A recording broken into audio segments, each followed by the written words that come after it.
We are live. We are here. We're back. Sixers basketball. Catch the fever. Is that the phrase this year? Catch the fever. Oh, yes, man. In that it's very contagious and possibly fatal. So CJ is on some camping trip. Fucking once a week, this guy does that. I know. Said he's off the grid.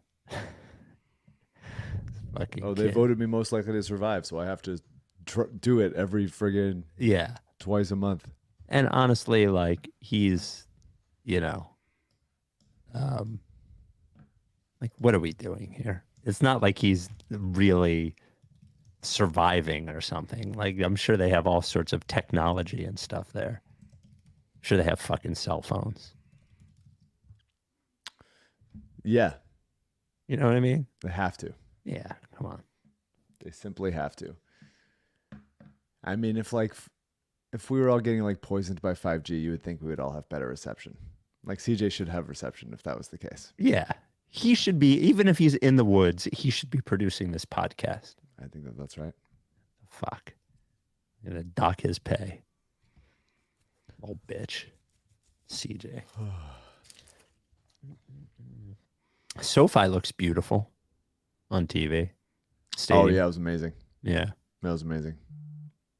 I mean, I like Lincoln Financial Field, but man, looking at the Cowboy Stadium and SoFi is we could get a cooler one. Yeah, does anyone have a couple $1 billion? It wasn't that good as a setting for the Beyonce concert I went to. Yeah. But I think all stadiums suck for concerts, to be honest with you. It's just too big. This is great, though. It was beautiful. We had great seats. Not even good seats, but just great view. Yeah. We're in 300 level corner of the end zone. That was great. That was lovely. And it was fucking loud, man. There were a lot of Eagles fans. A lot of Eagles fans. They kept having to raise the volume of their little, mid commercial break games or chants or something because the Eagles fans were too loud. They were moving pretty rowdy. It was good. It was fun. It was fun, man. So many Go Birds. I gave out a shocking amount of Go Birds. Here we go. We're ready? We're ready. The Rights to Ricky Sanchez podcast is presented by DraftKings Sportsbook. Sign up for DraftKings Sportsbook by using promo code RTRS and brought to you by LL Pavorsky Jewelers. For Rights to Ricky Sanchez listeners, go and get engaged. MortgageCS. Become a MortgageCS Ricky VIP by going to MortgageCS.com/Ricky. Briggs Auction, the official auction of the process at BriggsAuction.com. And Kinetic Skateboarding. Get 9.1% off your first order with code Dave Silver. The 2023 season begins just like the 2022-23 season ended. That is with a loss to the Boston Celtics. The preseason has begun. Here we are. Now, James Harden, Joel Embiid did not play, along with DeAnthony Melton and who am I forgetting else? Korkmaz didn't play, but everybody else did. So we will talk about that. The Harden trade rumors have resurfaced as he shows up at camp. I break a promise I made to you and thousands of others. Also, if we get to it, some great response to the sex email, Citizens Bank Park versus the Wells Fargo Center, and are we overrating the Celtics and the Bucks? We will be live. Well, we do all the podcasts live now, pretty much all the podcasts live. So when we're doing the night of games, we will be live right here on YouTube and Twitch. Please subscribe to YouTube and Twitch. We are so close to 12,000 subscribers on YouTube. Would love to get there. Kinetic Skateboarding, who I love. It's chilly out here in the Northeast right now. I'm wearing a hoodie. It is hoodie season. A great place to stock up on new hoodies, new sneakers for the fall is Kinetic Skateboarding. You're going to find stuff there that you're not going to find anywhere else. And if you're a sneaker person, you're going to find sneakers there you're not going to find anywhere else. Vans, Nikes, Converse, all that kind of stuff. Go to kineticskateboarding.com and use code Dave Silver for 9.1% off your first order. We're on the home stretch trying to hit our goal for Bark in the Park. It is the Providence Animal Center 5K. We always have a team. We have raised $8,429. Our goal is $15,000. We have less than 2 weeks to get there. The link we will put in the description of this pod. If you could find it in your heart to donate anything, would really appreciate it. It's been a very tough year for animal shelters. In the first year during COVID, there were a lot of adoptions, and a lot of those adoptions have come back in the forms of returns of strays, and it's very difficult on the shelter. So anything you can donate would be fantastic. The Philly Music Fest is October 11th at World Cafe Live. Our friends at Marion Hill are headlining, along with Saturn, Trap Rabbit, Ryan Gilfillian, who I think is a Ricky listener, which is pretty rad because he's awesome, Julia Pratt, and Sophie Karan. You can get tickets at the link in the description of this pod, and revenue from ticket sales go to support Philadelphia music educators, which is awesome. They did a remix of Amos and the Chefs. We were right. Here it is. Let's go.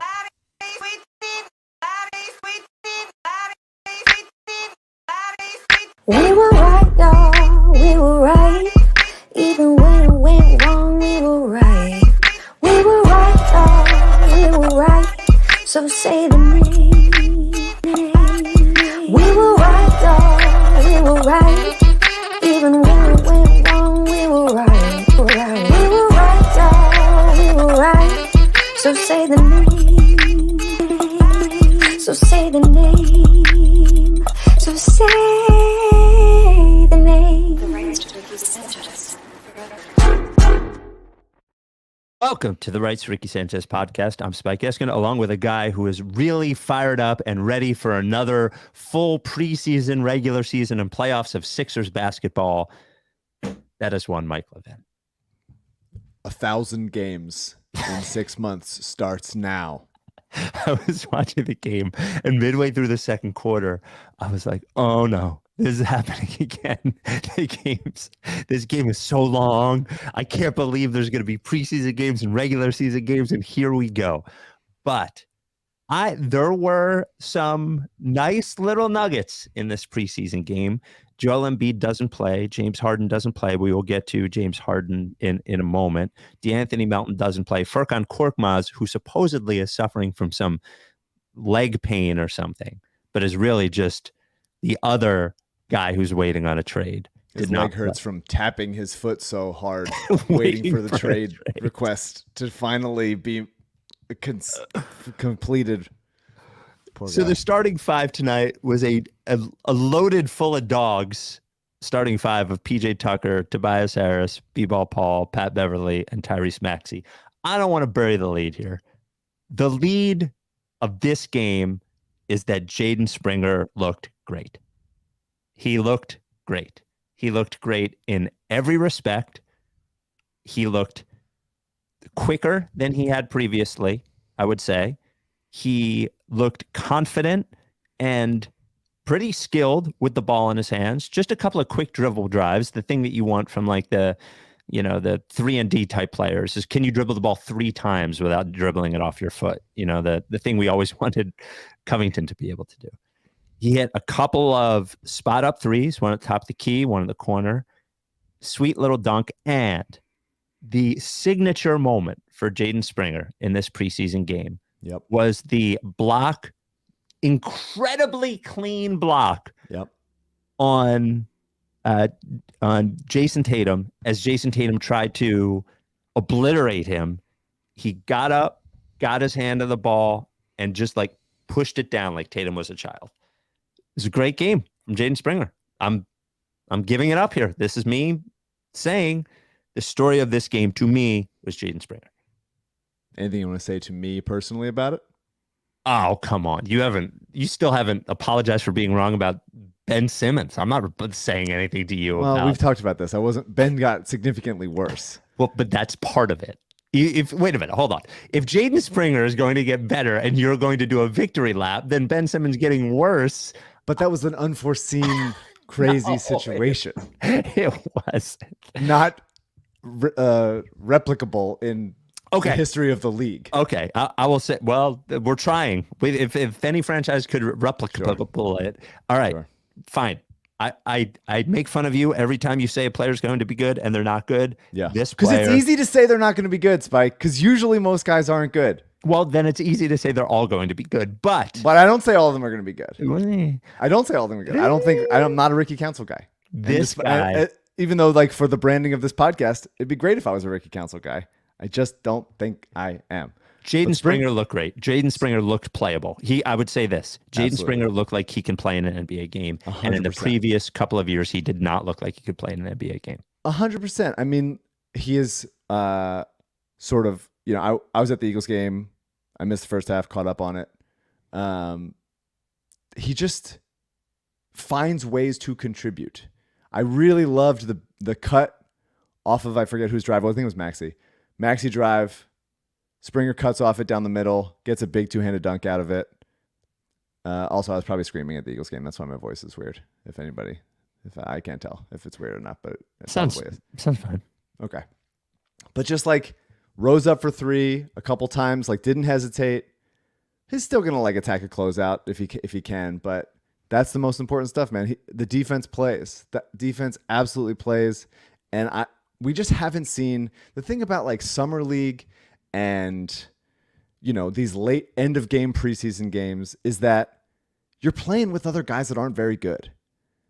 And giving Jaden Springer, who will be a role player in the NBA, a chance to play alongside other good players will make him feel like he have to do less and just sort of stick to what he can do.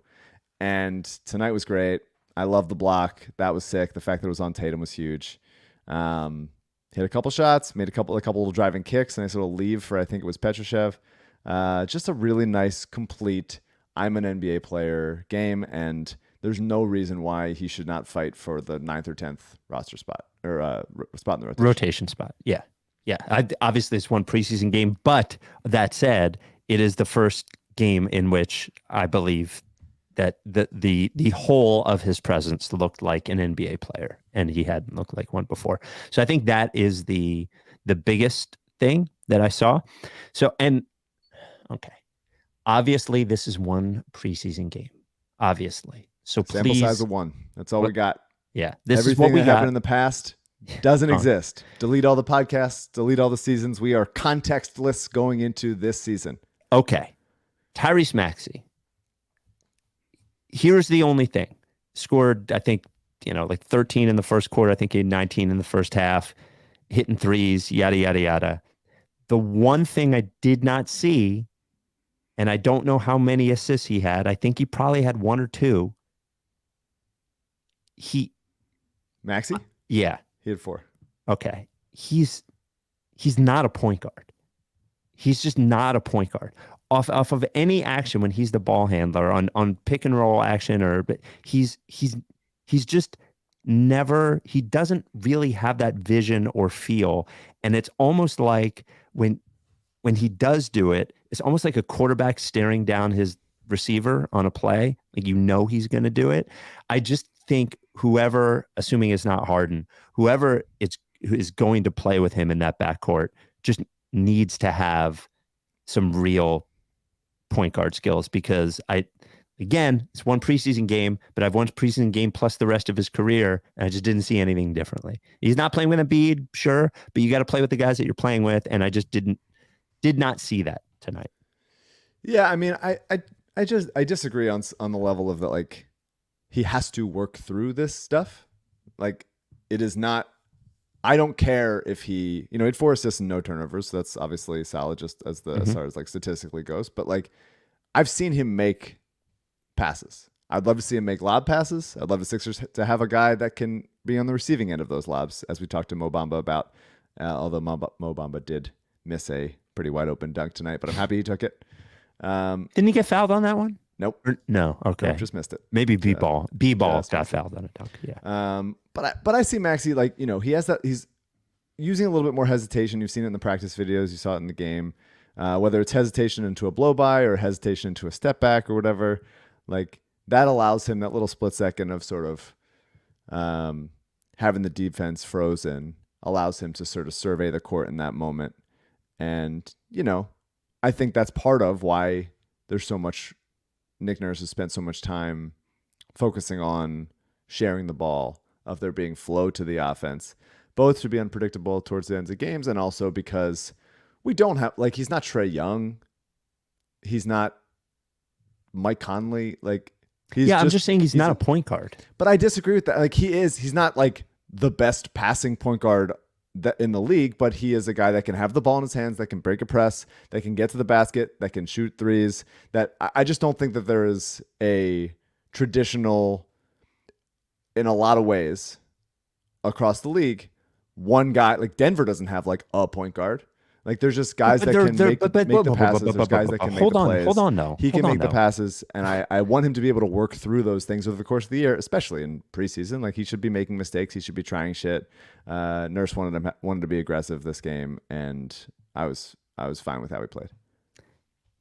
Denver doesn't have a point guard, but they have the best passing center in the history of the NBA. I know, but I'm just saying, like I think you were very much like a label guy. And I don't necessarily think that it is necessary to. He's not that good at passing. How about that? He's not that good at passing. He's improving as a passer. He has room to grow as a passer. Absolutely, 100%. But when he was playing off of James Harden last year, that's not something that he was tasked to do.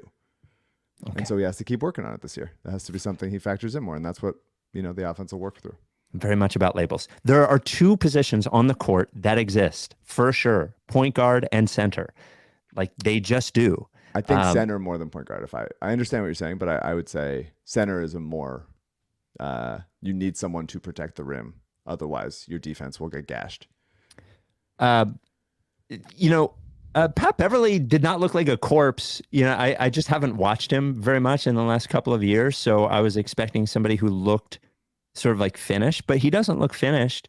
He was carrying like he always does, which is great, and competing. And I thought the team competed on defense up until the last quarter or so. I thought they put a lot of pressure on the ball. It seemed like they were working hard there. But Pat Beverly looked very playable to me. He didn't look like he's finished at all. It looks like he has at least one more year left in the tank. Yeah, he gives a fuck. I need him to hit. If he hits threes off the catch, his defense will be fine in spurts. And at least make it annoying on some guys. He's not like fun to play against, I'm sure. Mm-hmm. He's pretty slow at this point, but no, he's not dead. He's not Danny levels of retirable. Yeah. I just expected to see a player who I didn't think had anything like we've seen a lot of those guys lately. Sure. And he just looked like he had something left, which was encouraging to me, Yeah, I like the little hook shot. Mm-hmm. I like the little touch off the glass. Those are some nice plays. Like finishing with touch. He's not necessarily known for his touch around the rim, and especially because he's not a vertical threat. Like he has to be at least something useful there. That's why PJ was so frustrating last year, is because he's obviously not going to dunk, and he has, aside from that push shot, which he shoots it so strangely, he's got no other way to finish outside of the corner. And it was nice to see Pat finish in different ways. The rights to Ricky Sanchez is brought to you by LL Pavorsky Jewelers, the original sponsor of the Ricky. 360, I found out today. Rights to Ricky Sanchez listeners have purchased engagement rings from LL Pavorsky. 360. A number that many people are saying is fake, but I do not think it's fake. I think it's real. We actually heard from number 345. Hey, Spike and Mike, longtime listener of the pod, first-time reviewer of the sponsors, wanted to briefly share my experience with LL and buying an engagement ring and echo all of the amazing feedback shared by Ricky listeners. Simply put, LL is the man. From the beginning, LL went above and beyond to make the process of buying a ring easy and understandable. He took time ahead of our appointments to get to know me and what my fiance was looking for in a ring. I had many questions throughout, and LL was extremely thorough and patient in answering all of them. Above all, there was no pressure. Upon picking up my fiance's ring, I walked into the store to find LL proudly standing next to a Ricky 10-year long sleeve and Coven t-shirt. It felt like a reverse jigsaw, a difficult choice between two amazing options. Ultimately, having to choose the shirt felt infinitely more stressful than the process of buying an engagement ring. There's the guy. LL Pavorsky, also a sponsor of our Bark in the Park team, as he always is. 707 Walnut is where the store is, but you got to make an appointment. Do it over email, lee@llpavorsky.com. Call him, 215-627-2252. Tweet at him, @LLPavorsky. As I mentioned, a supporter of our charities, Providence Animal Center and Mama T's Community Fridge. LL Pavorsky Jewelers. He doesn't do preseason or offseason, just Cabana season. So, B-ball, I'm sure Nick Nurse told him somewhere, I want you to be aggressive offensively. And boy, did B-ball Paul listen. That's shooting it. a 3 the first time he touched the ball. I think. Immediately, right away. I appreciated B-ball's energy on the offensive glass. Always. He looked like B-ball.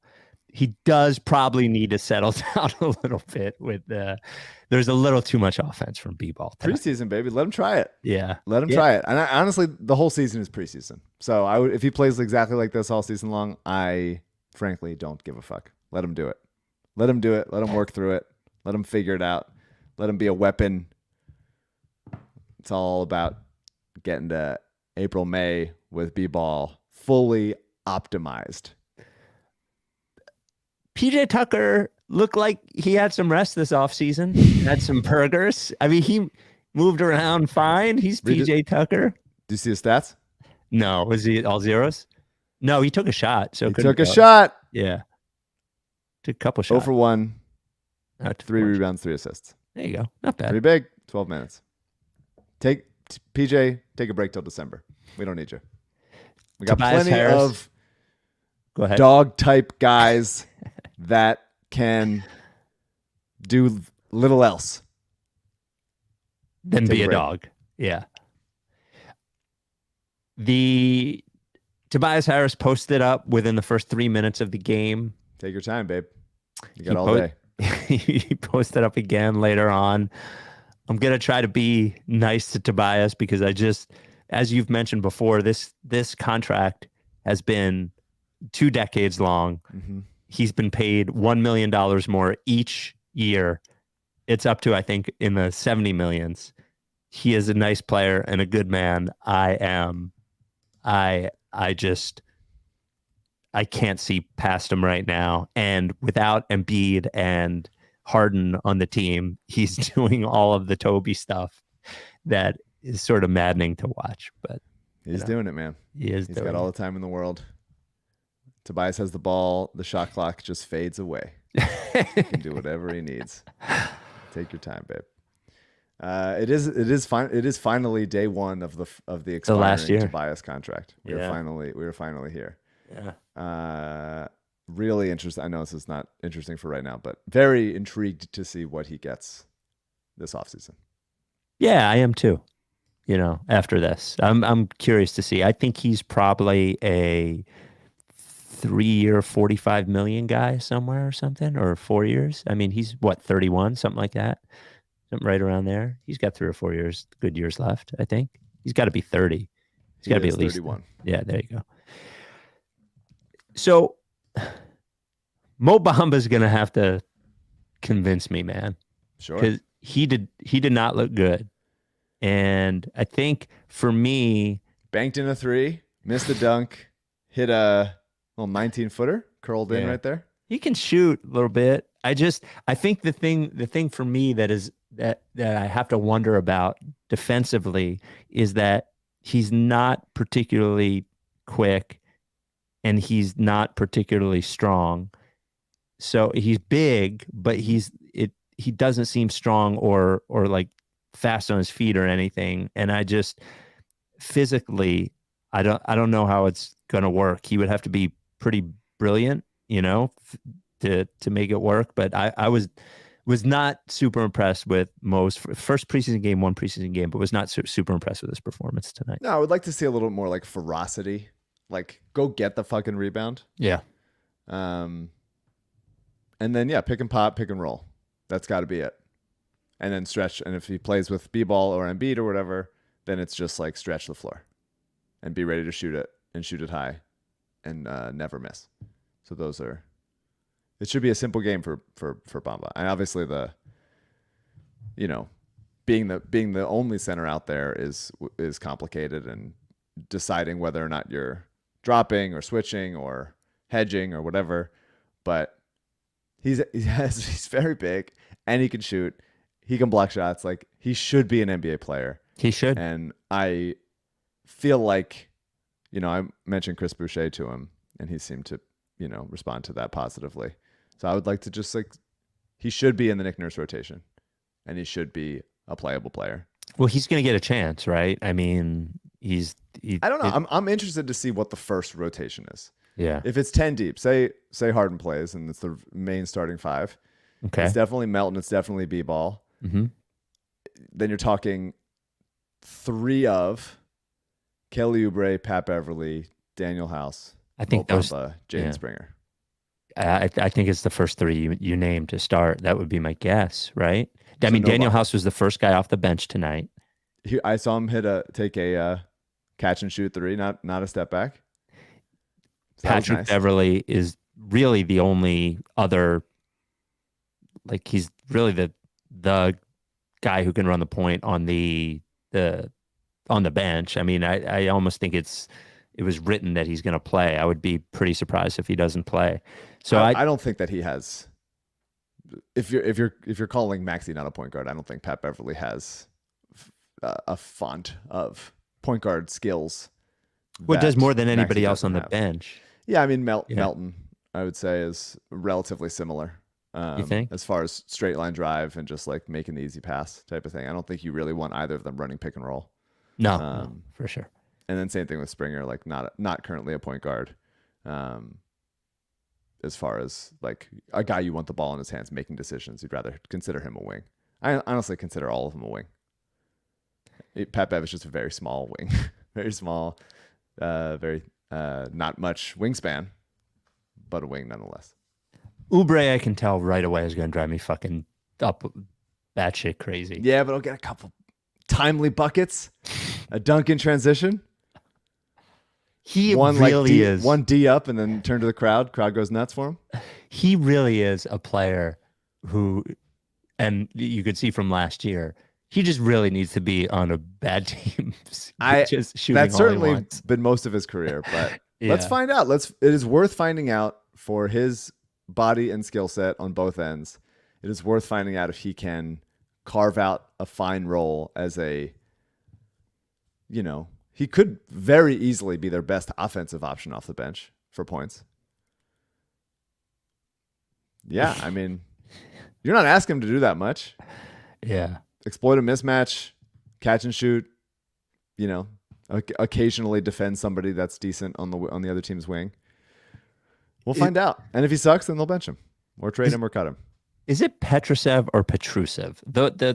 The person doing play-by-play, I don't know her name, I'm sorry, with JJ Redick. Lisa Byington. Kept calling him Petrusev. I've heard it both ways. Okay. So if I will trust Kate Scott on the pronunciation when she brings it for us. The good thing with Petrusev is he does move around pretty well for a big guy. He seems like he moves. He's not like cement-footed or anything. The other thing is, I don't know what that guy's supposed to be doing out there. I don't know what he does well or anything. I guess he shoots all right. He had a nice little floater tonight. He always has a really nice floater. I've always been impressed by his touch in the like 6 to 10 foot range. It feels like he's automatic there. It feels like most like Eastern European players are pretty automatic from that floating touch range. Yeah, I mean, he let up a big offensive rebound dunk because he's just not like that explosive as a leaper.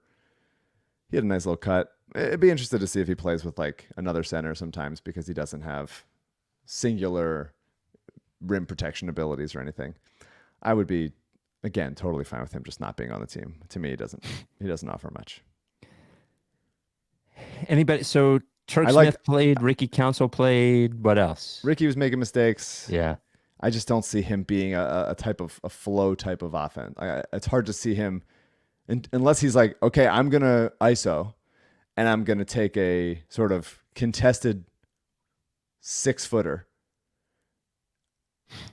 It's not, I don't know how would have been a great process player. Repetition. Honestly. Of course. Would have been a great process player. Should have been. Born at the wrong time. But Turk, I just love, man. I just absolutely love Turk Smith. He is, his jumper seems to have gotten a lot more consistent as far as how it looks. It seems like he still has burst. It seems like he's like paying attention on defense more than he did at NC State. Kind of just a guy that's going to have a knack. I think odds are in his first season, if he gets any time on the court as a two-way guy, his numbers will probably look bad if he plays, because he's so young and because he is small and skinny and is not going to be able to rely on great physical tools or like a consistent jumper or whatever. But he's really fast with the ball. He just pops off the screen. He had a nice little lefty floater through contact tonight. I think he's going to be a really solid NBA player. And I think he should, because of how we talked about the Sixers don't have many guys that can do stuff with the ball in their hands. I would be curious, especially if like Beverly gets hurt or Springer or something. Do you just bump him up to a regular roster spot if you find a home for Petrushev or Danny doesn't make the team or whatever? I think he's good. I think he's good right now. And even though it probably won't play itself out on court this season to be actually helpful, I think that he's a guy that I would love as a, Bones Highland style Maxey backup. Like I think he's probably better with the ball in his hands, like going out the rim and stuff. So I'm excited about it. I'm excited to see how his career plays out. He's fun to watch, really in these games. I'd be curious to see what he looks like and he would be fun, by the way, to get hot in some random, December game against Utah or something. 8 guys have COVID. Here comes Turk Smith playing 44 minutes. Absolutely. I'm in on that game. Fast forward to that game. Skip everything else. Danny Green didn't look any worse. No. Yeah. It's Danny. Looked the same as when he was here. Looks the same. Knows where to be on defense. Just can't quite get there all the time. But he knows where to be. If you ask him, he knows. And I do like Javonte Smart. I do think he's an NBA player. Has a weird jumper, but it goes in, and I think he is reasonably capable as a guy with the ball in his hands. I think he's totally fine, and he's athletic. I like having athletic guys. So sue me for liking athletic guys, Spike. Do you think there could be a lawsuit for you liking athletic guys? Yeah, that was it. It was there were some nice things watching. It's really hitting me that I had a window to not do this and I didn't take it, to watch the games. And here I am watching the games. I'm not going to respond to that. I'm not going to respond to you second guessing this. Well, I'm not second guessing it. I wasn't really second guessing it. The Rights to Ricky Sanchez is brought to you by MortgageCS. It is tough out there buying a home. It is tough out there.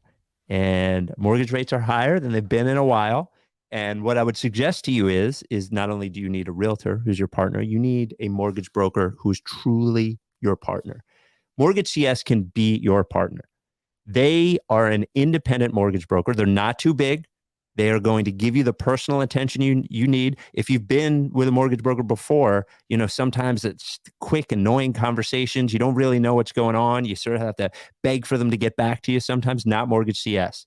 They are fully focused on you, fully focused on customer service. Every single one of our Ricky listeners who have used MortgageCS has been super, super thrilled with it, has been just effusive in their praise. I say independent mortgage broker. What a mortgage broker does is they're not a lender. They don't give you the money. They're the ones that go to the different lenders, the different banks, and find you your mortgage, find you the rate that you want to go with. The great thing about MortgageCS being independent is that sometimes mortgage brokers have deals with these banks that if they push you a certain way, they're going to get more money out of it. There's something in it for them. Not MortgageCS. They're fully independent. They're there for you all the time. It is truly the best experience that you're going to have getting a mortgage. It's not like a fun experience, but they will make it cool. 267-391-7425. That is Ben, the CEO's cell phone number. He will respond to it at all times. Maybe not in the middle of the night, but anytime before the middle of the night. 267-391-7425. Call him, text him anytime. When you're getting a mortgage, you might need the person you're working with at any time, at night, maybe on the weekend, to get a pre-qualification letter, to answer a question. What about this? What about this? What about this? So do that, 267-391-7425, or go to mortgagec.com/Ricky to schedule your consultation. If I do not convince you, if all the Ricky people don't convince you, I urge you to Google them and look at all the 5-star reviews, hundreds of 5-star reviews. This advertisement is not a commitment to lend or extend credit. MortgageCS is an equal housing opportunity mortgage broker. All loans are subject to credit approval. Certain restrictions may apply. Company NMLS 1464766. Visit mortgagecs.com/Ricky for more information. MortgageCS also a sponsor of the Rights to Ricky Sanchez Bark in the Park team to benefit Providence Animal Center. Thank you, MortgageCS. This week, Joel Embiid, in our last pod, we were talking about he was deciding between France, Cameroon, and the United States. He decides he wants to play for Team USA for the 2024 Olympics. He says, I love all three options, with my home country, which I love a lot, but I really want to participate in the Olympics, and that's been my goal, my dream. And you add that with the fact that my son is American. I've been here for such a long time. I'm really thankful for the opportunity. France, the commitment they were willing to make, I really appreciated. It was a tough decision. I feel like for the past few years since Arthur has been born, every decision has just been made on family, my son, and having the chance to represent a country like the USA. I think it is good that he's playing for the USA. I think you will probably not want him to play more basketball, but I think it's a thing that superstars do. I think creating that relationship with other superstars is good in terms of like recruiting and being considered in that world. And there are a lot of players who have talked about that experience playing with these great players in a really, really positive way in terms of like basketball playing. So I'm glad he's going to do it. I hope he's healthy enough to do it, but I'm glad he's playing for Team USA. Yeah, I mean, good for him. The first Sixer. I'm sure Iguodala has been on the USA team, obviously, but was not really a factor. I think he might have even been after he was on the Sixers before he was on the team.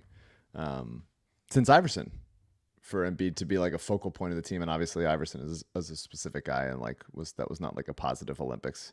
Embiid is going to be good and be helpful to this team that needs rebounding, defense around the rim, and it's going to be cool to see him play an all-star game that matters with these guys. So that's cool for Sixers fans. That's cool for basketball fans around the world. I think the recruiting thing is absolutely possible, but and I don't love saying it, it is also possible that he is going to be recruited. Yes, for sure. Doing the recruiting, great. Yep. Being recruited to go somewhere else, less good. Yes. But certainly possible. Playing for America, that's awesome for him. Good for his family. Another notch in the belt of maybe he doesn't like to move. France is far. He's in America now. Well, so that's good. Yeah. But no, that's cool. I wish I cared more about the international game like this, and maybe this will get me to care. I think it's cool when there's a purpose, and I sort of think that at different times in the U.S. Olympic thing, there has been, hey, we need to be serious about this one and let's be awesome and just kick the shit out of everyone.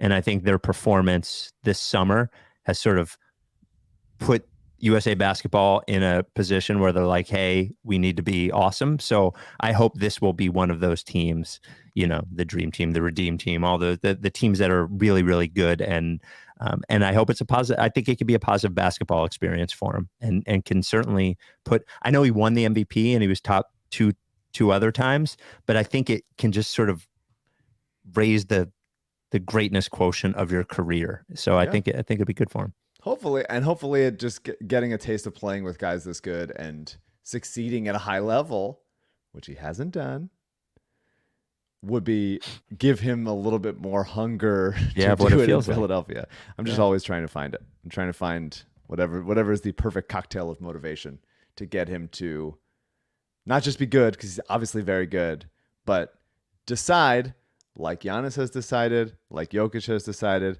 like many superstars of their level have decided over the course of some playoffs, that my team is not fucking losing.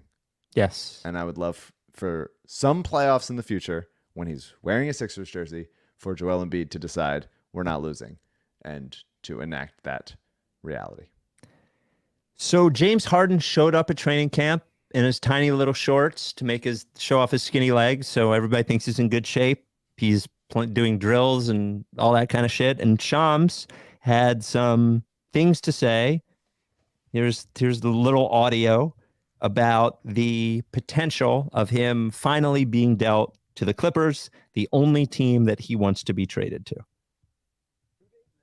And by all accounts, James Harden has been professional. He's been engaged. He has not participated in live competition, so live 5-on-5, live scrimmages as of yet. But he's believed to be in great shape. And a clear part of this professional approach seems to be that desire that he still has to get traded and in hopes of what he wants, which is a trade to the Clippers. And sources tell me that the Clippers have been offering one unprotected first-round pick and a pick swap to Philadelphia for Harden.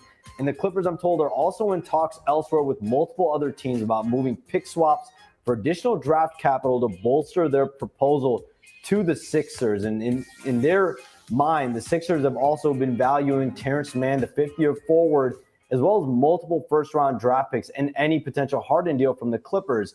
So there's still a gap that remains. And Terrence Mann is a guy that has gotten a lot of value around the league. That's an attractive piece across the league. That's a guy that's name also came up in conversations that the Clippers had with Portland around Drew Holiday. So that's a valuable player that the Clippers have had. But the Sixers have made it clear to the Clippers what their threshold is for a Harden deal. And as of right now, there's no drama in Sixers camp. We'll see how long that remains. This is a guy that's an all-star, NBA's assist leader.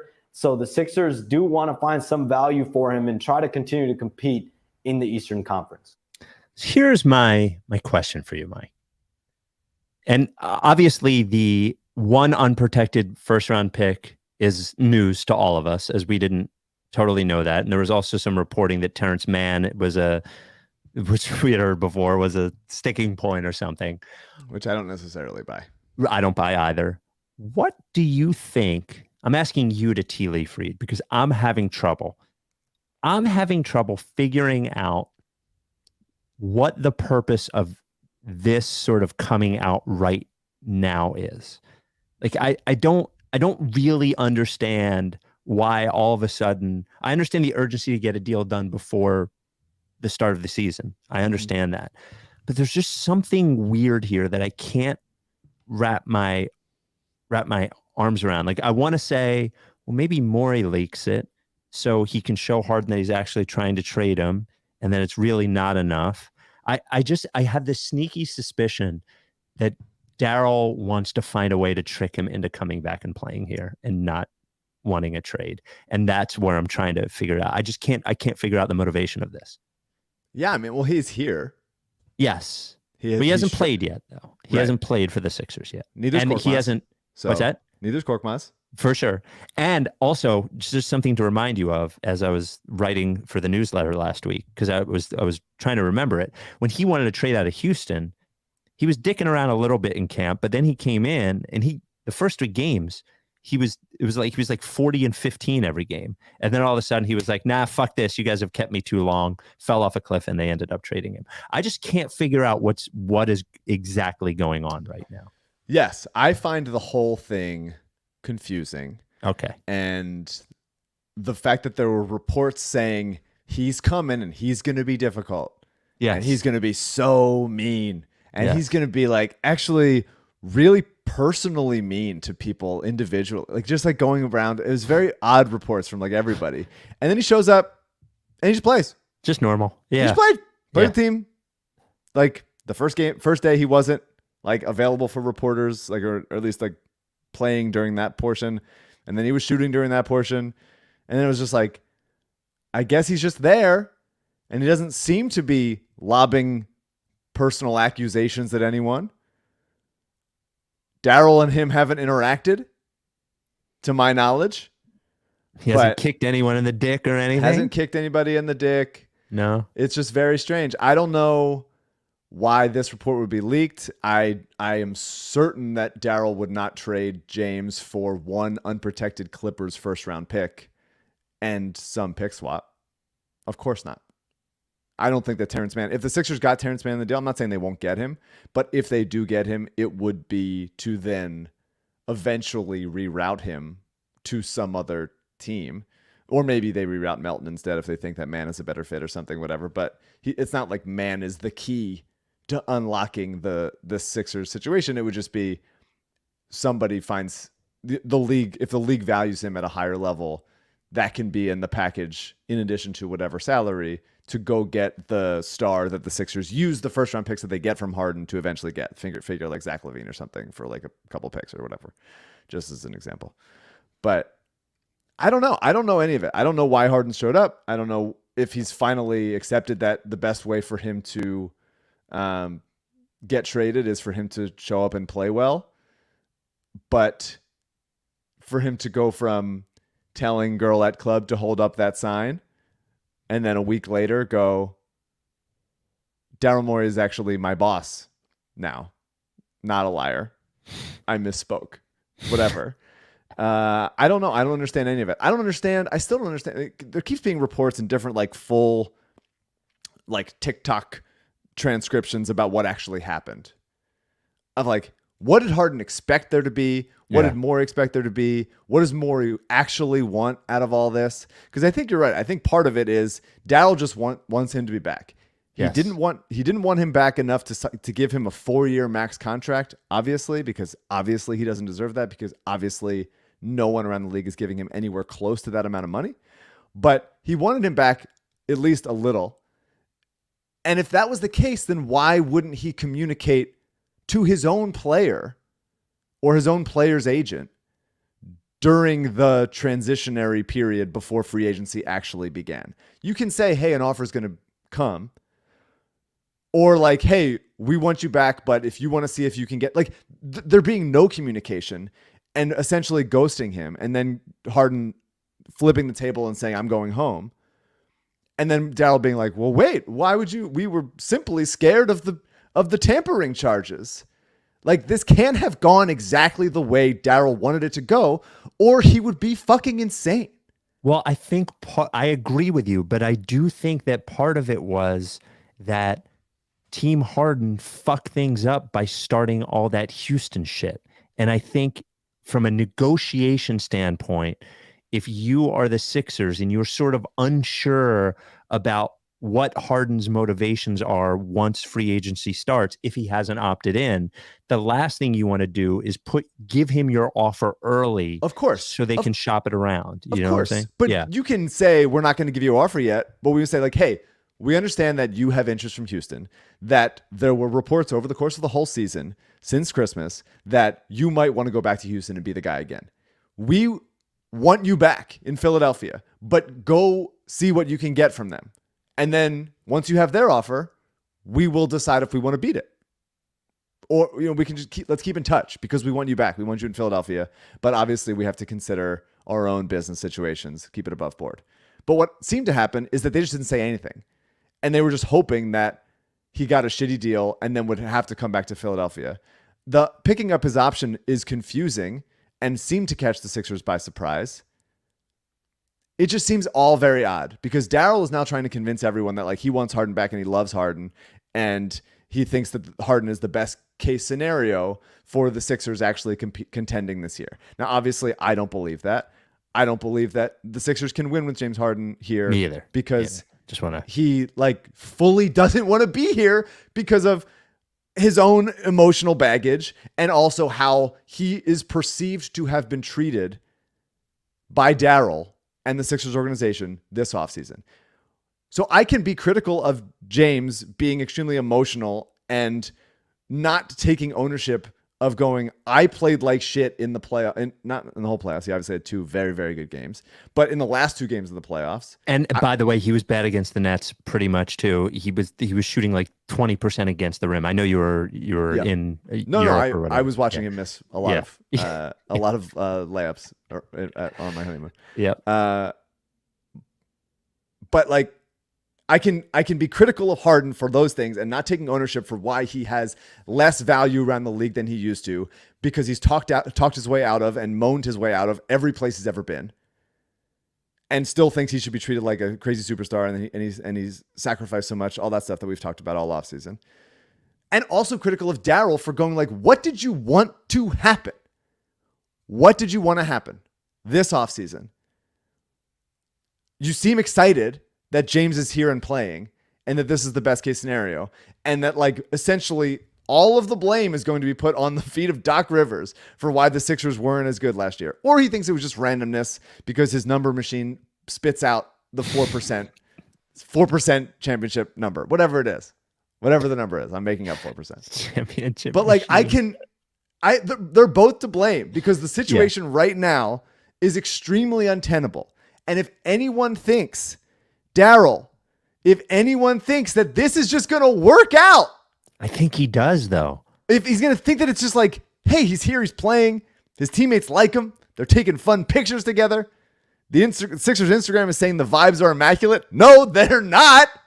No, they're not.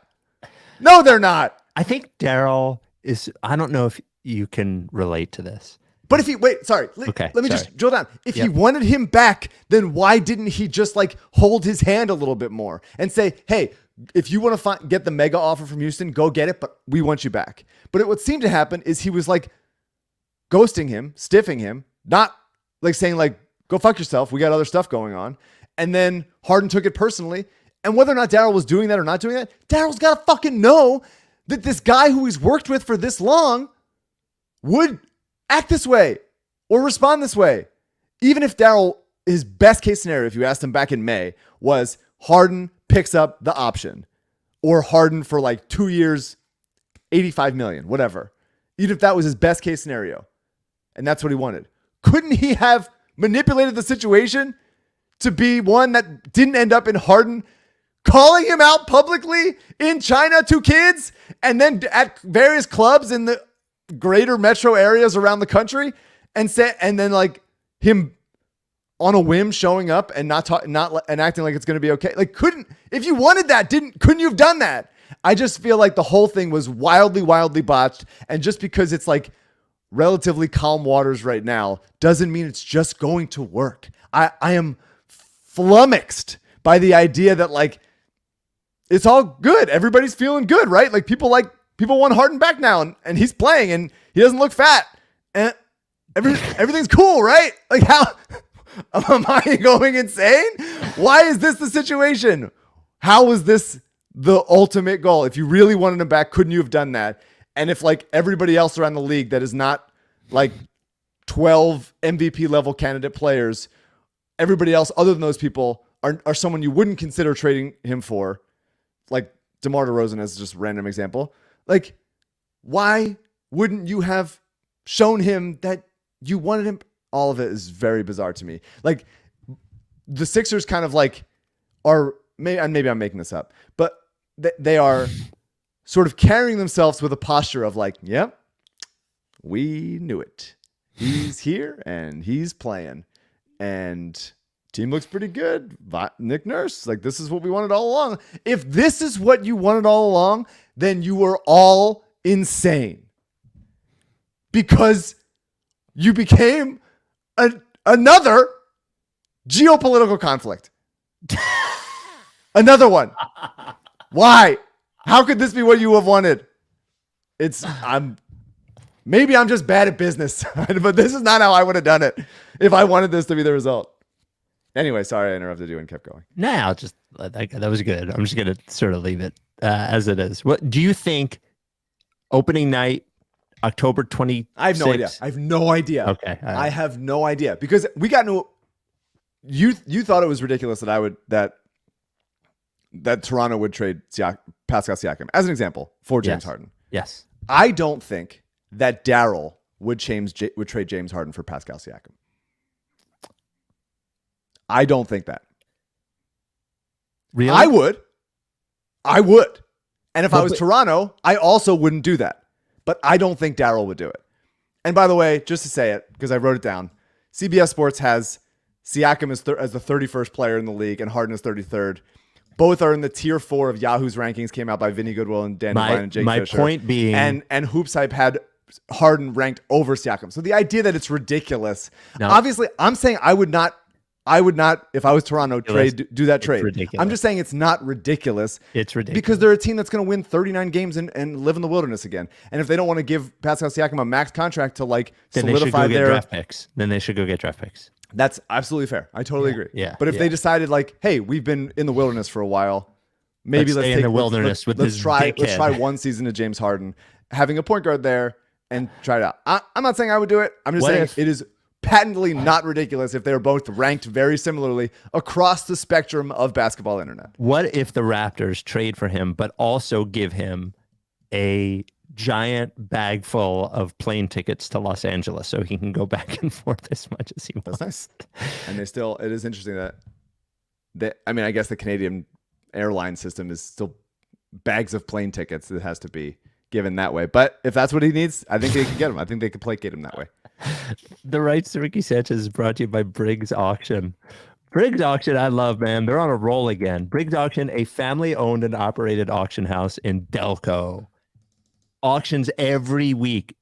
Now, the one going on this week is not specifically my thing, but I was Googling it, and it seems like a pretty big fucking deal. So this guy, Dr. Mead Schaefer, huge collector of like antiques and antique like pottery and all this high valued cool shit, and they are doing a collection of his the things he collected. A collection of his stuff right now goes till October 13th. The lifetime collection of preservationist, historian, and collector Dr. Mead Schaefer of Garnet Valley. Bidding is open right now. There's all kinds of cool shit in there. And then next week, there's going to be a discovery auction. Discovery ones are my favorite because there's everything there. There is art, there is collectibles, sometimes there's music instruments, there's furniture. The thing about Briggs Auction is one-of-a-kind items that you're not going to find anywhere else is Briggs Auction. Go to briggsauction.com, BRIGGS auction.com, or go to the App Store or Google Play, download the app. My recommendation to you is you check in once a week. Check in once a week on the auction that is going on that week, if there's one auction, and then, you'll have to check in more if you're going to bid on something. But CJ has found clothes on Briggs Auction that he loves, sort of like vintage clothes. I have found collectibles that are unnamed, but cool collectibles. Some are in my office right now at work, and then some are sitting at Briggs Auction that I have to pick up. If you like stuff, if you like cool shit, Briggs Auction is where you go. And if you're downsizing and you want to auction your stuff somewhere, send an email to info@briggsauction.com. Briggs Auction is a sponsor of the Rights Ricky Sanchez run team for Providence Animal Center's Bark in the Park. We love them for it. briggsauction.com, briggsauction.com. We got this email from Harden. From Harden. No, about Harden. Finally. About Harden from James. Thank you for rightsrickysanchez.com at gmail.com. It has any Sixers players that want to email us, please do. This came from Pedro. Hi, Spike, Mike, and CJ. Since it wouldn't make sense for the Clippers to have both Harden and Westbrook, how would you feel about the Sixers getting Russ in a Harden trade? While Harden is, of course, the better player, Russ would be an upgrade simply because he's not a fucking loser. He shows up and he plays hard every game, and for all of Russ's faults, he would fit in well with a big that can shoot like Joel and run the offense when Joel sits. What do you think? Would you take him back in a trade if you got the picks you wanted? He's got years on his contract. Oh, he does. It's not. No. And I think Harden and Westbrook like each other. That's part of why they would want to have him there. So I don't think Westbrook like being the point guard off the bench in a vacuum would be bad. But Daryl has traded for Westbrook before, and it has gone extremely poorly. And so I don't think that will happen. But like, are you going to pivot away from Harden? Because I wanted to bring up one more thing. Yeah, I was going to. So go ahead. There was a good AU article, Andrew Unterberger, on the site about how the Sixers lack any semblance of the vibes emanating from Citizens Bank Park and the Philadelphia Phillies, who are on another wonderful postseason run. Sort of an unfair comparison, but yes, it was a good article. But I thought the article was good, and the vibes are obviously at least partially, not entirely, but partially due to James Harden still being here and the muddiness of that. And there's a quote from AU. Building any kind of team chemistry or identity or good feeling with Harden present will be like trying to build a canoe with a hole in the middle. You can try, I guess, but you're not going to get far with it. This might be true even if he wasn't very publicly demanding a trade. Now that he is, he will suck the air out of every room he is in and just leave everyone breathing toxicity. The Sixers are still pretending that, like, it's fine. Yeah. He doesn't have to address it. He doesn't have to address the fact that he called our boss a liar. Like, he doesn't have to address it. Why would he address it? Crazy. But MOC tweeted in response to that, which I thought was a good indication of his mindset and a lot of people's mindsets that are similar. This article really speaks to something that MOC has come to realize, which is that at this point in his life, all he really wants out of fandom is for the experience of following the team to be fun and to like and respect the guys on it. Yep. That's what really informs his trade Harden ASAP mindset. And I understand that. I understand that on like we are spending our time doing this and it's fun to root for guys that are fun to root for. Mm-hmm. But I just think there's a middle ground. And that's where I, perhaps alone, land. I wouldn't just trade Harden for whatever. And I definitely wouldn't do what I suspect Daryl is doing, which is still considering Harden one of the top 20 players in the NBA. Or the idea that Harden could succeed here this coming season. So I have to believe, and I do believe, that there is a middle ground between trading Harden for expiring contracts from the Clippers and a pick 25 in the 2027 draft or whatever, and like Daryl holding out for whatever the fuck he's holding out for, whichever of those cap space guys in the 2024 free agent class he is holding out for, like to have their bird rights or whatever. So I just feel like there's a middle ground. The problem, I agree with you. The problem is currently that Harden's one team stance makes it very difficult to find the middle ground with one team. It's like totally agree. Negotiating with one team and they know you're the only team you're negotiating with is like, how can that? I've been through negotiations with people at work, and it's when it makes it very tough if there are not other options. And for Morey to find the acceptable deal, Harden really needs to open up his list of teams to more than just one. Yeah, I mean, I think that Harden, Dame getting traded to Milwaukee is a little bit of a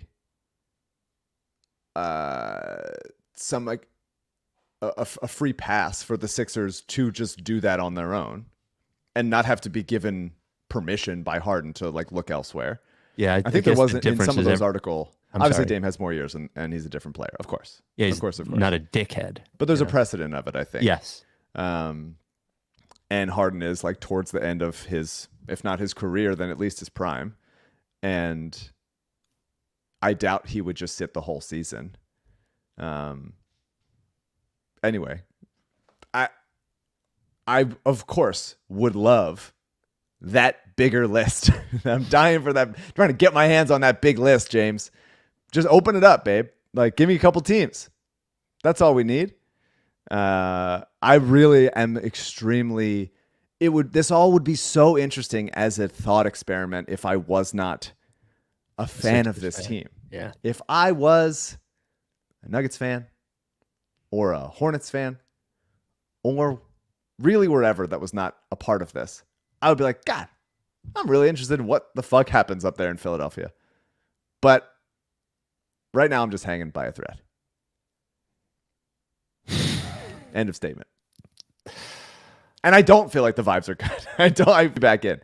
Even though Jaden Springer's block on Jason Tatum tonight was one of the best basketball moments in a long time for me personally.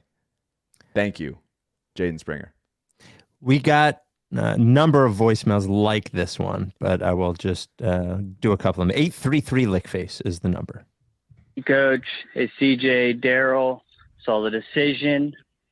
You're not Michael Jordan, Spike, okay? It's 8 minutes long. Took me 10 minutes to find the actual answer. I heard yes, something about a sickness, okay? Nobody cares. You're a liar. Your word means nothing, okay? Your word in your bowls. You ever hear that one? Your word in your bowls. Coach, talk to him. We got this one. Hey, Mike, CJ, Daryl, and the other supposed host of this podcast, who I will not name. This is Joe from Philadelphia, just calling to express my deep frustrations with Spike over deciding to watch the games despite giving us his word that he would not. I have an official statement on the matter, and it is simply that Spike Eskin is a liar, and I will never listen to a podcast that he's a part of. Let me say that again. Spike Eskin is a liar, and I will never listen to a podcast that he is a part of. We got this email from Daniel at writes@rickysanchez@gmail.com. It's Friday night and I'm in shambles after watching Spike's version of The Decision. I've always been a Spike guy. I was a big WYSP listener back when it was a rock station. Then when Spike started hosting Sports Talk, he became my favorite host, not just at the time, but ever, despite growing up listening to WIP. After leaving Philadelphia in 2014, I discovered that Spike had a Sixers podcast with the guy from Liberty Ballers that wasn't Bodner. I was on board. I've been a listener since then. I've donated to Providence Animal Center and bought the t-shirt with Hinky's face, even where in public. The Ricky is the only podcast I regularly listen to, and I haven't watched the Sixers in years. It was devastating to hear Spike break his word that he gave us listeners. Can I trust anything he says? Meanwhile, I think all of his opinions are wrong and sometimes even fast forwarding through parts of the pod when he speaks. But at least Mike says what he means. I've spent years rolling my eyes when Mike says something absurd, like how Toronto would consider trading Siakam for Harden. We've already covered this. But if he believes it, isn't that more important? In the video, Spike asked for us to suggest punishments, and I think there's only one. All of us Spike guys now have to become Mike guys. We need to buy DVDs of Young Rock and find women's basketball teams to coach. This may not sound like a punishment for Spike because it's not. Watching Sixers is punishment enough. It's a punishment that all of us Spike guys deserve because we spent years misjudging Mike. I'm sorry, Mike. Thank you for being a podcast host we can trust. Dan. A lot of different, punishments that people have written in with. I think what I'll do is I'll send them to you and CJ, and maybe you come up with a few and we let people vote on them. Is that fair? Or do you not even want to address it because you're so disgusted by it? I am very disgusted, and Yeah. I will let CJ handle that because the idea that there's, I feel like I offered so many compromises, and none of those were acceptable, and so you sort of invented one yourself about a different punishment, and so that won't be something that I take part in. Okay, fair. 2 voicemails and then we go. 833 Lickface. Hey guys, it's John from San Diego. I have a question. Hey, so the Bucks trade Drew Holiday basically for Dame, and then the Bucks are considered the leaders in the East, the favorites in the East. And then later on, the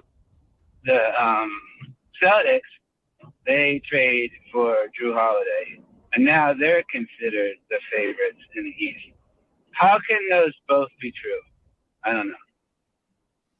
It is interesting how the value of these players changes with what team that they're on and where they go to. Well, it's about what those teams need. And so Drew on Milwaukee was obviously very helpful for their defense, but they were lacking a dominant offensive ball handler. And Drew is not that. Dame is, and he's still one of the best offensive players in the league.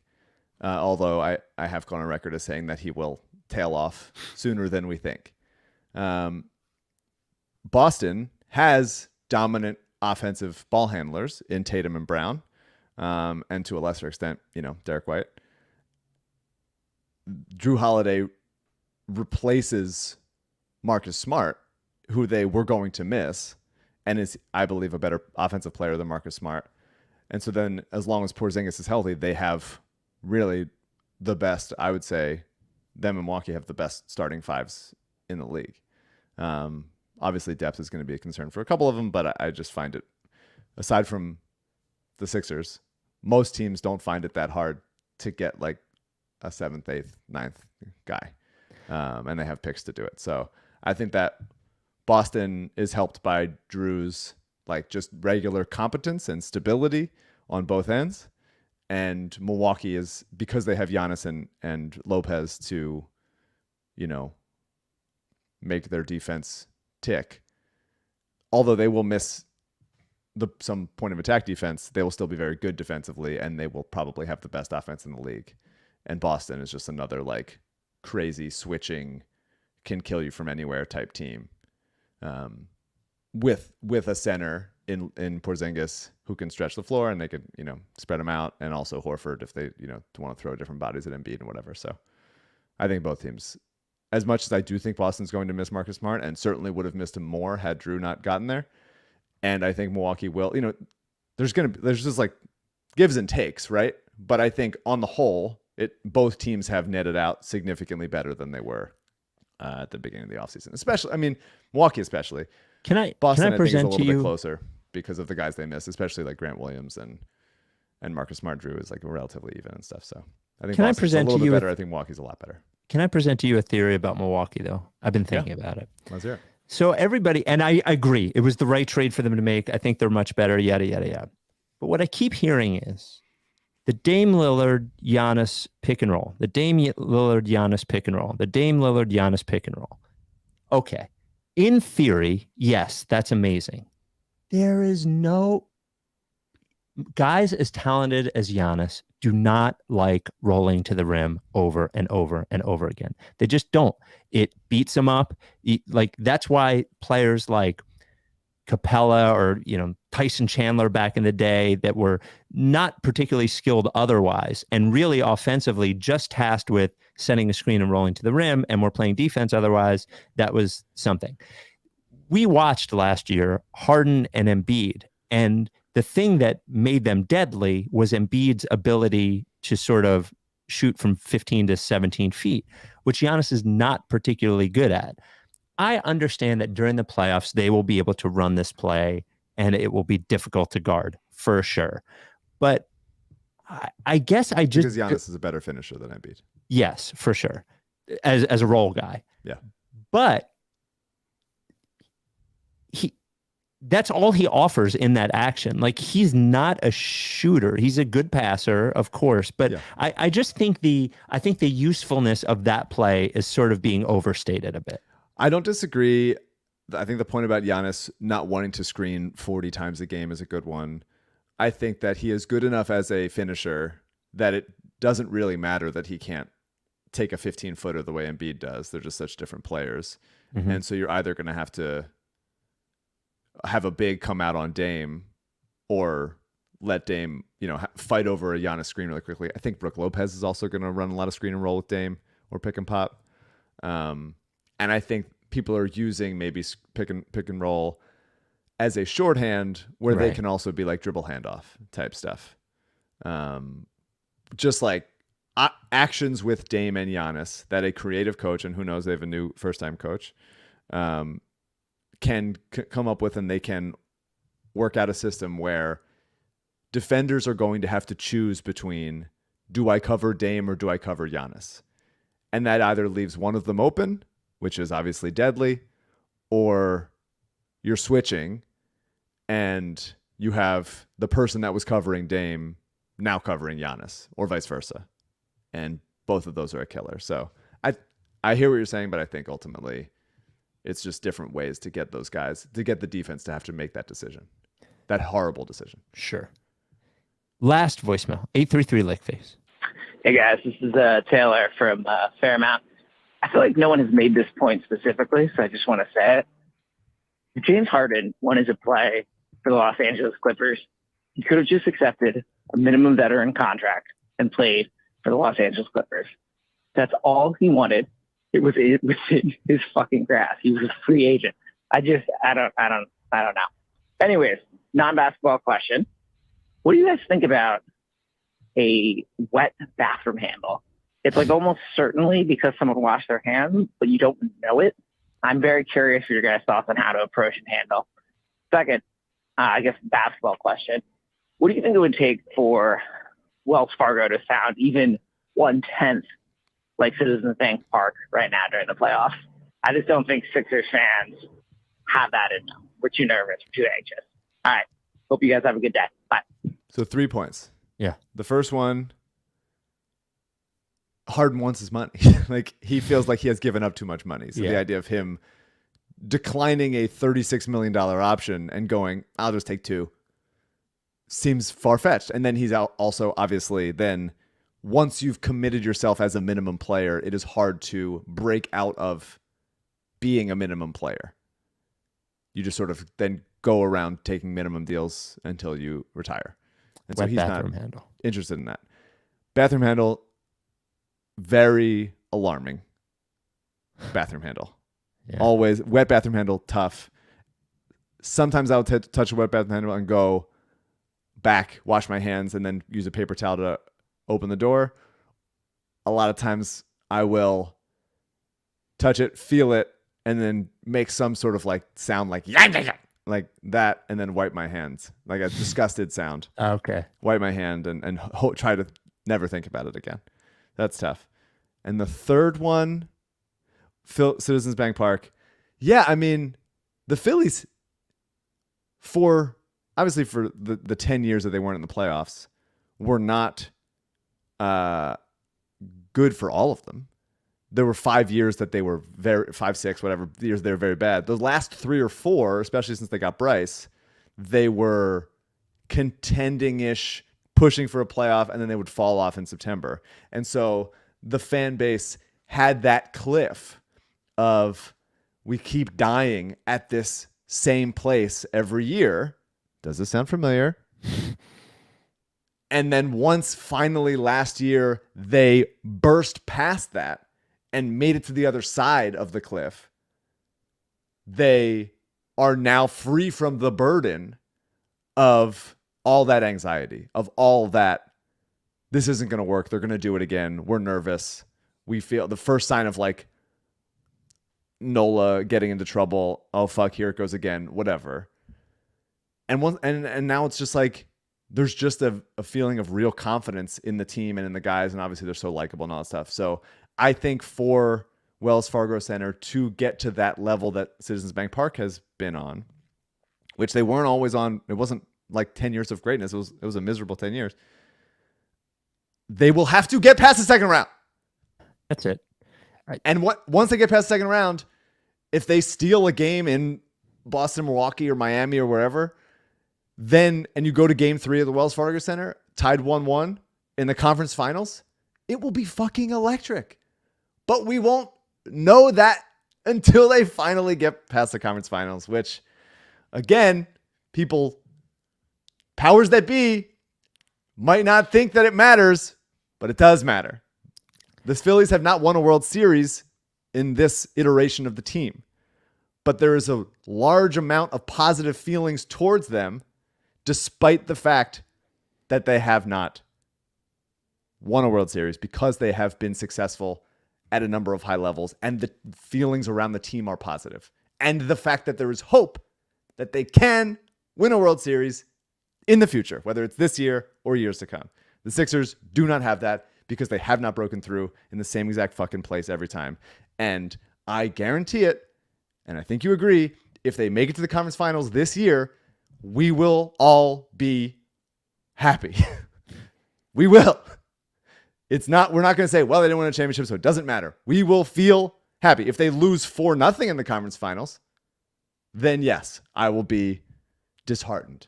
But if they get past the fucking place that they've died at every time and make a good showing of it, then it will feel like, hey, that's positive momentum. That's a good year. My feelings towards the Sixers will drastically improve. And I believe everybody else's would as well. Do you agree? I generally agree. One thing people should remember is that last season, like, attendance was not great last season. And then all of a sudden the playoffs happened and it got electric and people jumped on. I don't say this negatively. People like when you win big games and it makes them more excited. Yeah. And Philadelphia, I'm not saying that it's bandwagon, but I'm saying what happens is Philadelphia as a sports fan town can go from 0 to 60 very quickly. Absolutely. It's a snowball of positive momentum. Yes. The cocky, distraught meter. Like, yes. When it's a cocky, it's really cocky. And the Sixers one has not been a cocky since fucking Retweet Armageddon. Yes. It's been a really long time. And I can tell you, if the Phillies had made the playoffs for 6 straight years and lost in the divisional round every year, and there's something, and the last thing, there's something about this particular Phillies team, and I would love to study it, where they're expected to be good, but they don't really have the weight of expectations. Like, they're expected to be like pretty good. And when they're awesome, everybody's like, fuck, this is unbelievable. But there's something where they're not, nobody expects them to be favorites, which actually makes it a little bit more exciting. Yeah. But if it was 5 straight years of this or 6 straight years of this, trust me, you'd be complaining about the Phillies in the same exact way. For sure. But the Phillies have won a championship in my lifetime, which obviously makes a difference.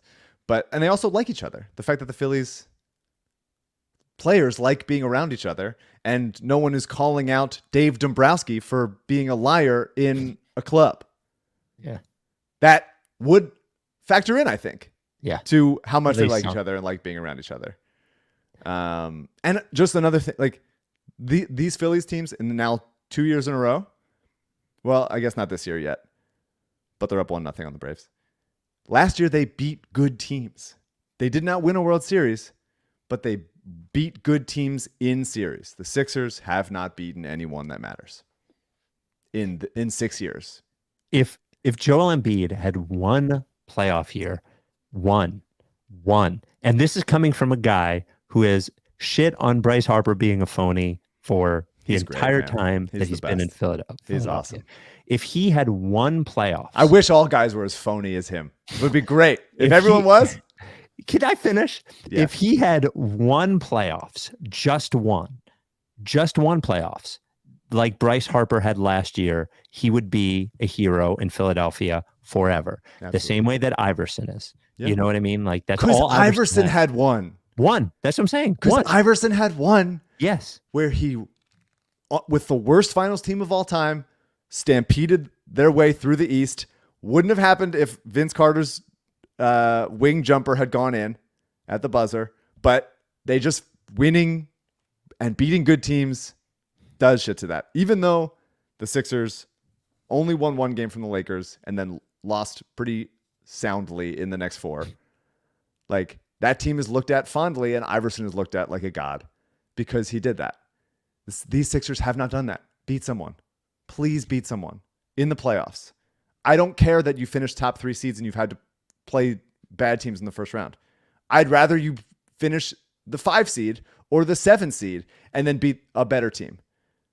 Beat someone in the playoffs, and then people will hate you less.